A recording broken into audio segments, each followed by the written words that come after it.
A coalition of several civil society groups in Nigeria have accused the Chinese government of systematically denying young entrepreneurs from Nigeria an opportunity to benefit from China-Nigeria export market.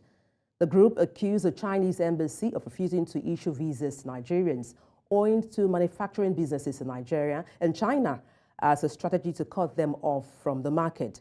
Members of the coalition under the aegis of the National Civil Society Council of Nigeria singled out Nigerian entrepreneur and businessman Kingsley Okpala, saying the embassy has continuously denied him visa back to China to continue his business, which is a partnership with several Chinese companies manufacturing phone accessories, despite a faultless record and proof of his business concerns in an effort to take him off the trade. Our correspondent Idong Joseph reports. In recent times, Nigeria and China have been major bilateral trading partners, with China's export to Nigeria dominated by manufactured goods, and Nigeria's export to China are largely fuel and basic raw materials.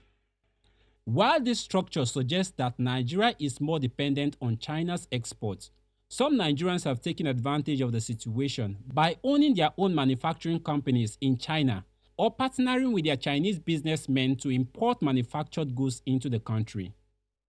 However, some civil society groups in Nigeria have accused the Chinese government of clamping down on these businesses by trying to shut them out of the export trade. Mr. Kingsley Okpala of New Age, a businessman who for many years have been in the trade of producing and manufacturing phone accessory. His own producer, the business that produced goods for him in China, has also reached out to him, and they came last week. They came to Nigeria and they came and we met them. I asked them questions. They said about 2 or 3 of the government personality has reached out to them to stop dealing with Mr. Kingsley. That they have who they want to give to them. But those people resisted. That this man has been very loyal to them for more than 20 years.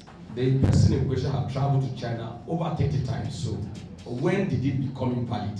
Who invalidated it? So we think it's not a pure legal matter but an economic subtle warfare against Nigeria and Nigerian interests.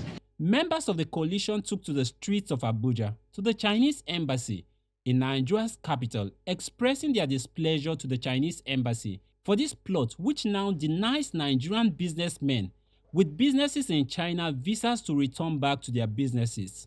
They submitted a petition to the ambassador saying that the bilateral relationship between both countries is unbalanced and called for a review of current policies. If you also look at it, the Chinese government, they are visa on arrival to Nigeria, which means as a Chinese person, you can sleep and wake up and come to Nigeria even tomorrow. Nobody is stopping you. Once you are here, they stamp you in.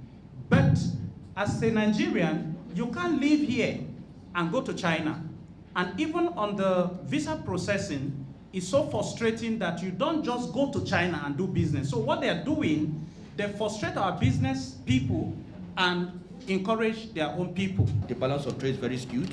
We also discovered that our local content, which is supposed to be the prerogative of Nigerians to enjoy the local content of the retailing, has been overtaken by these foreign interests who are now citing their businesses inside Nigeria.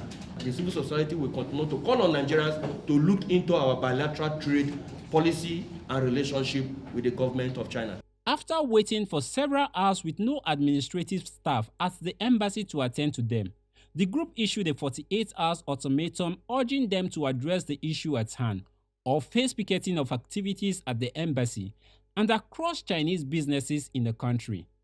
Idong Joseph reporting for News Central.